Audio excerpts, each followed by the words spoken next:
आप सभी को ज्योतिषाचार्य व महावास्तु विशेषज्ञ आचार्य डॉक्टर ज्योतिवर्धन सानी का सादर नमस्कार।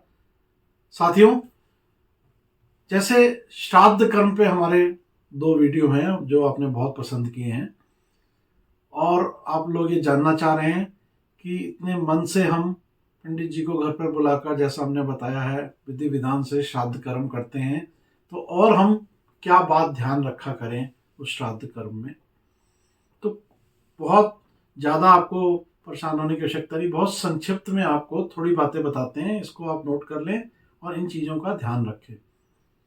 पहली बात कि जो श्राद्ध कर्म करने वाला व्यक्ति है वो अगर फल लेना चाहता है श्राद्ध कर्म का, तो 3 गुण बताए गए हैं जो उसमें अति आवश्यक है। कोई भी वो जल्दबाजी ना करे उस दिन, जल्दी जल्दी प्लेट लगाओ, जल्दी ये करो, जल्दी ये करो, बिल्कुल शांति से काम करे। दूसरा, उसके अंदर गुण होना चाहिए अक्रोध का। क्रोध नहीं करना है पूरे दिन उसको, किसी भी बात पे। खाना में देरी हो रही है, पंडित जी वेट कर रहे हैं और किसी वजह से उसको बिल्कुल क्रोध नहीं करना है, अक्रोधित रहना है। तीसरा, उस दिन उसके साथ नियम होना चाहिए कि शुद्धि का, बिल्कुल अच्छी तरह उसको स्नान करके और बिल्कुल धुले हुए, प्रेस किए हुए, स्वच्छ वस्त्र पहनकर ही ये कर्म करना है। ऐसा नहीं है कि अभी जाना है श्राद्ध कर्म करके अपनी दुकान पे और कल वाले ही कपड़े एज इट इज ऐसे ऐसे पहन लिए, हाथ मुंह धो लिया सिर्फ, ऐसे नहीं। ये बहुत जरूरी है। एक बात और हम कहेंगे यहाँ पर कि सामान्यतः सभी लोग करते हैं कि ब्राह्मण आता है तो उसको पैर धोते हैं और फिर आसन पे विराजमान करते हैं। तो इस प्रक्रिया में भी ये ध्यान रखें कि आप यदि ब्राह्मण को बैठाकर और उसके चरण धोते हैं, खड़े खड़े ब्राह्मण के पैर नहीं धोते कि एक पैर आगे करिएगा, लाइए धो दूं, ऐसे नहीं। उसको आसन देकर बैठाकर किसी कुर्सी पे, किसी जगह पे, फिर उसके चरण धोते हैं, तो ये आपका श्राद्ध कर्म का फल बहुत ही अच्छा हो जाता है, पूरा शुभ फल आपको मिलता है। अब यहाँ पर ब्राह्मण की भी बात रहती है। श्राद्ध कर्म करते समय कुछ ब्राह्मणों को निषेध बताया गया है, वो आप जरूर ध्यान रखें। ऐसा ब्राह्मण जिस पर कोई चोरी का आरोप लग चुका है, जो जेल वगैरह जा चुका है, चाहे वो झूठा ही लगा हो, उसे ब्राह्मण को श्राद्ध कर्म में नहीं बैठाना है। इसी तरह से कोई ब्राह्मण यदि अंधा है, काना है, तो ऐसे ब्राह्मण को भी श्राद्ध कर्म के दिन नहीं बैठाना है। आप ब्राह्मण है, वो पूजा करिए उसकी, और समय अन्य कार्यों में उसका आप सब दान पुण्य करिए, सम्माननीय है वो हमारे लिए, लेकिन श्राद्ध कर्म की हम सिर्फ बात कर रहे हैं। उस दिन ऐसे ब्राह्मण को नहीं बैठाना है। ये भी कहा गया है शास्त्रों में कि ऐसा ब्राह्मण जिसके काले दांत हों, ऐसे ब्राह्मण को भी नहीं बैठाना है। और यदि आपको जानकारी में आ जाए कि ये ब्राह्मण है और ये जो है अपना मांसाहारी भी हैं, तो ऐसे ब्राह्मण को भी कर्म कांड में, श्राद्ध में जो है, जो आप भोजन दे रहे हैं, ऐसे नहीं बैठाना है। फिर आपका श्राद्ध का फल अधूरा रहेगा, पूर्ण नहीं होगा। छोटी छोटी बातें आप इनको नोट करते जाएं ताकि आप श्राद्ध कर्म का पूरा फल ले सकें।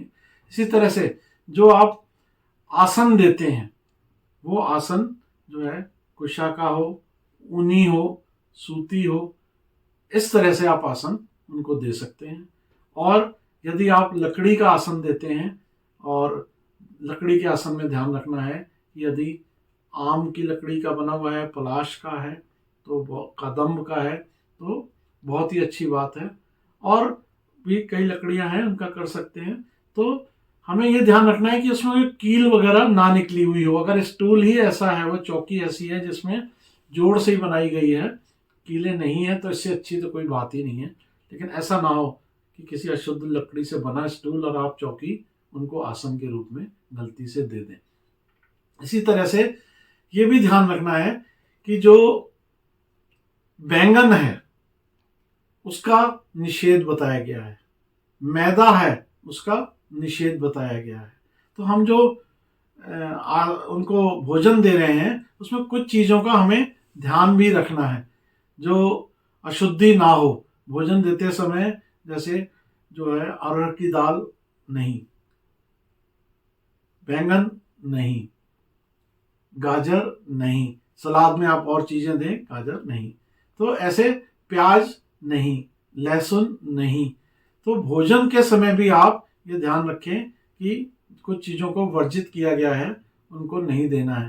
राजमा नहीं, तो चना नहीं, ऐसे कुछ चीज़ें वर्जित बताई गई हैं, उनको आपने नहीं देना है। मूंग आप दीजिए, अन्य सब्जियां दीजिए, तो शुद्धि से उसको करिए। दही दूध का तो सबसे अच्छा कार्य रहता ही है इस कर्म में। तो श्राद्ध कर्म में तब आपको जाके पूरा फल मिलता है। और ये भी कहा गया है कि जो भी ब्राह्मण को आप बुलाते हैं, तो यदि आप वस्त्र और दक्षिणा साथ में देते हैं भोजन कराने के उपरांत, मिष्ठान देते हैं के बाद, तो ये और भी अच्छा आपका शुभ रहता है, फल सही रहता है। अब यहाँ पे बात आती है, जो हम भोजन कराते हैं उसमें बर्तन क्या धातु हो। तो लोहे की धातु में ना तो भोजन बने और ना ही लोहे की धातु के बर्तन में ऐसा उसको परोसा जाए। आप सोना चांदी तो आजकल संभव नहीं है, तो अन्य धातुओं में आप उसको जो है कर सकते हैं। तांबे का हो, कांसे का हो, अन्य धातुओं में परोस सकते हैं। और यदि आपने वैसे पत्तल की प्लेट लगानी है, तो आप ये ध्यान रखें कि जो श्राद्ध कर्म का जो भोजन है, कभी भी केले के पत्ते पर ना दिया जाए, ये वर्जित बताया गया है। अन्य बहुत तरह के पत्तल का आता है भोजन देने के लिए, आप उन पत्तलों का सेट ले लें, उस पर थाली बना के जैसे भोजन दे सकते हैं। केले के पत्तल पे श्राद्ध कर्म का भोजन देना वर्जित बताया गया है। तो ऐसे छोटी छोटी बातें हैं, यदि आप ये सब ध्यान रखेंगे, इनको करेंगे, तो बहुत अच्छा रहेगा, आपको श्राद्ध कर्म का पूरा फल मिलेगा। धन्यवाद, नमस्कार। आगे इस वीडियो को शेयर करें और ज़्यादा से ज़्यादा चैनल सब्सक्राइब करने के लिए लोगों को बोलें।